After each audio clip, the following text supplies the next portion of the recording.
What's up, YouTube? This is Too Raw for TV. All right, I've gotten some requests to talk about the project. It's in the title, but I'm not going to utter it in the video. The project that some people say that if 45 wins this election against Cam, that the project will go into place. Now, just in a broad stroke, many people believe that this project will take over government, federal government, after and in the event that number 45 wins and becomes number 47. And that essentially there'll be a government takeover by extreme right wing nationalists, Christian fundamentalists, more or less. That's basically what's going to happen.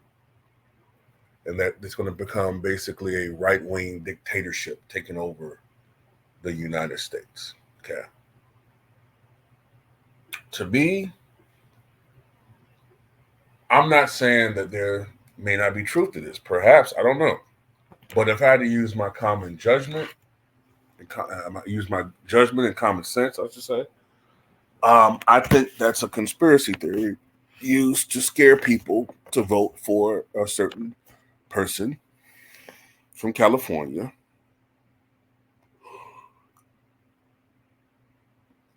Cam. That's what I believe that is. Well, first Biden, but now Cam. I'm much more concerned for my people when it comes to a covert operation going on right now that the media doesn't touch on, and that when they do talk about it, they try to put some positive spin on it. Now, it's no secret that during this administration, there has been a steady inflow of people coming into this country who apparently didn't go by the proper channels in doing so. Okay. And these people are being flooded into so-called sanctuary cities like Chicago, New York City. And these people, according to what I believe is an ongoing covert operation, these people, in my opinion, are being trained basically to replace us as loyal voters. They never had any intention of doing anything for our votes, and they're proving it now.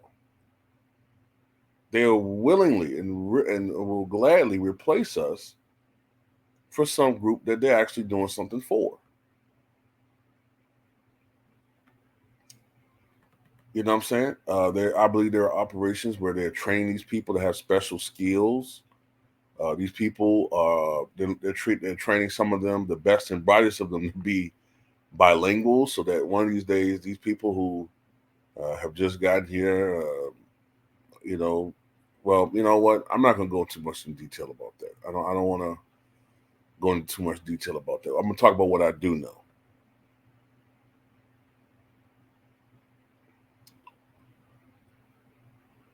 There has been a rise in crime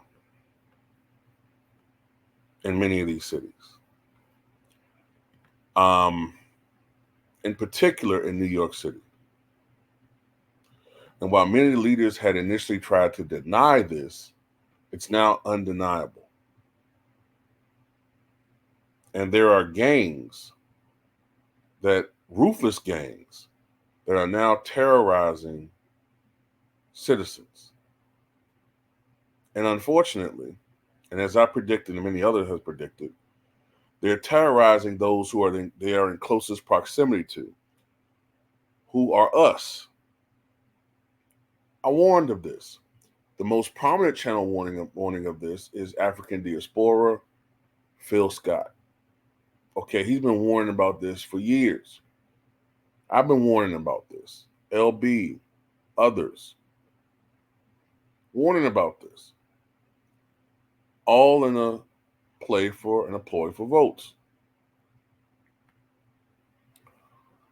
So if you think I'm lying, New York City Mayor Eric Adams recently admitted this in an interview where he talked about dangerous gangs that are terrorizing the city of New York. He linked these gangs to the shelter shootings, um, assaults against children in Queens. And when I say assaults, I mean the most egregious stuff. Shootings, attacks on women, the elderly, and even NYPD officers. And I hope you can hear this audio. I think you can. I'm going to play it right now. I don't usually play the audio too much, but this is a short snippet. This is him talking about it right now.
Look, I hear what he's saying, like the overwhelming majority. That's fine. But what's that old saying? One bad apple spoils the bunch. You know, you can have a beautiful bushel of apples, juicy, crispy, delicious apples. But if there's one apple that's rotten to the core, worms crawling all around it, funky, mushy, blackened, well, quite naturally, you're going to think there's something wrong with the rest of the bushel. You're going to throw it away. Now, that's an over exaggeration of this situation, an overgeneralization. But man, uh, Biden's administration brought these people over here. And the governor of New York and Eric Adams, the mayor, they embraced these things. He embraced these moves and policies. So people don't want to hear it now. All of a sudden, when you want to say, "Oh, well, we're bringing police officers," right? Y'all created this. Y'all directly created these situations.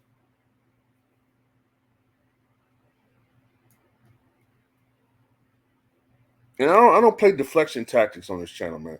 But what I'm saying is, don't come on here. Well, Trump. No, we're not talking about that right now. We're not talking about that. We're talking about this. This. People are kings of and queens of deflection tactics. Well, let me change the subject to something else because I don't like what he's talking about. So let me change to something else in favor of what I believe.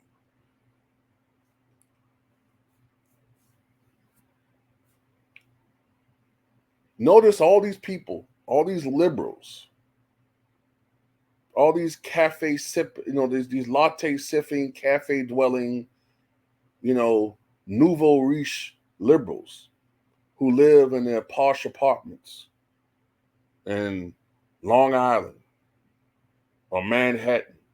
Notice they don't live near them. They're the ones that champion people coming over here, but they always end up safely ensconced away from the vagrancy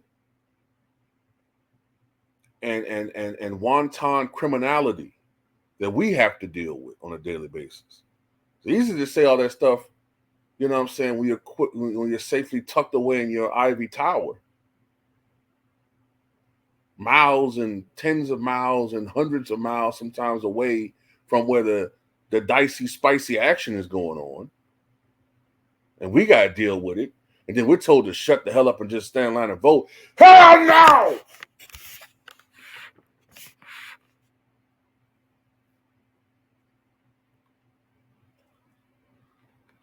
Let me say this one last thing before I go. All right, everybody talking about project, and I'm gonna talk about it on my YouTube, on my Patreon. I'm gonna talk about it, but for everybody to always play the role of the GOP boogeyman, right? What's the excuse for Baltimore? What's the excuse for Chicago? What's the excuse for New York City? What's the excuse for Atlanta? What's the excuse for Detroit? Those are heavily Democratic cities, where Republican Party is a minority, powerless, damn near entity. So you can't blame Republicans for obstruction or their policies. Why is all those cities screwed up? Why are those cities screwed up?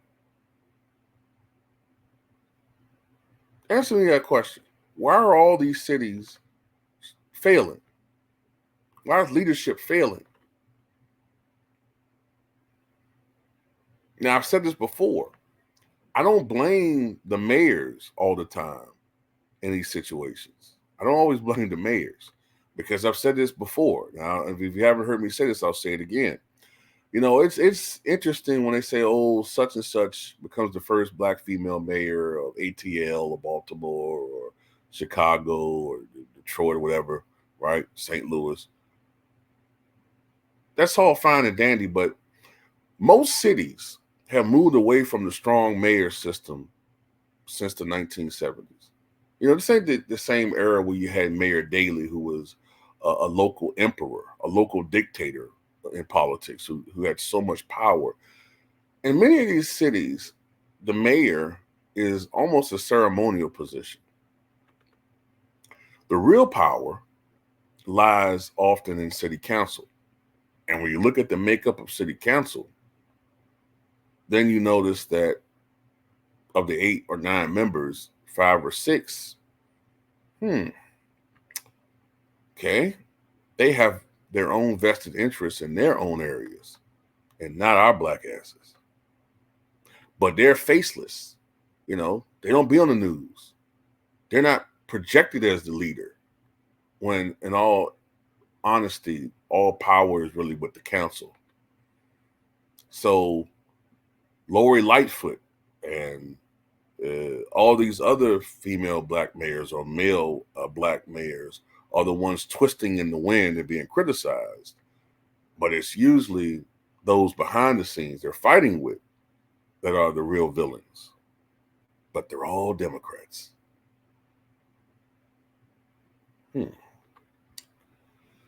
So, you know, just want to put that out there. I will talk about that project on my Patreon and what I think about it in detail. But yeah, I'm more concerned about what's going on right now, right in our faces, that the mainstream media conveniently ignores.